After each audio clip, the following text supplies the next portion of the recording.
জানাজা পড়তে দেয় না, তার জানাজা আমরা বলা পড়তে দিই অস্বীকার করে সে বক্তব্য দেখছি জিয়ারও আমার অস্বীকার করে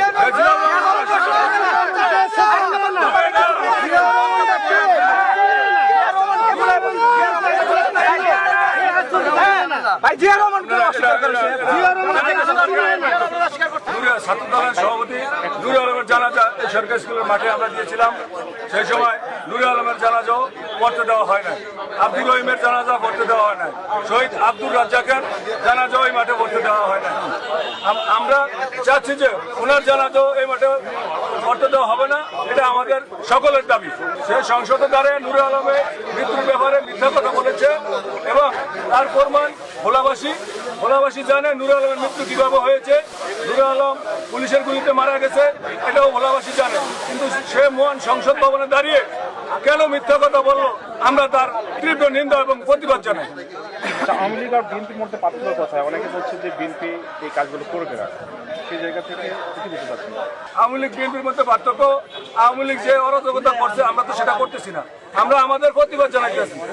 আমাদের প্রতিবাদ রাখার দায়িত্ব হলো প্রশাসনের। আমরা প্রশাসনের কাছে দাবি করছি যে জানাজা এখানে পড়তে দেওয়া হবে না। আমরা আমাদের দাবি এটাই, আমরা তাদের মতন উশৃঙ্খল না এবং আমরা উশৃঙ্খলা কিছু করবো না, এটুকু আশা রাখতে পারে না। ভাই আপনাদের সেন্ট্রাল থেকে যদি অনুমতি দেওয়া হয় সেক্ষেত্রে আপনারা বিষয়টা কিভাবে দেখবেন? সেন্ট্রাল থেকে ইতিমধ্যে অনুমতি দিয়েছে, সেক্ষেত্রে আপনারা আবার না করছেন, বিষয়টা আপনারা কি সেন্টারে কমান্ড মানছেন কিনা?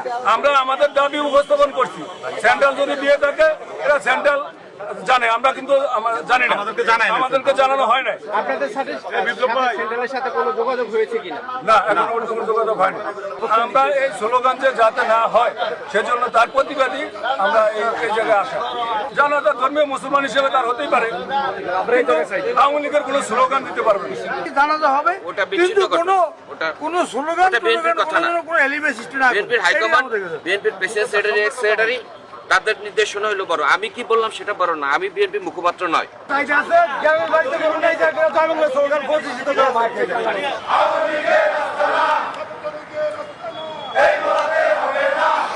আওয়ামী লীগের রাস্তা না।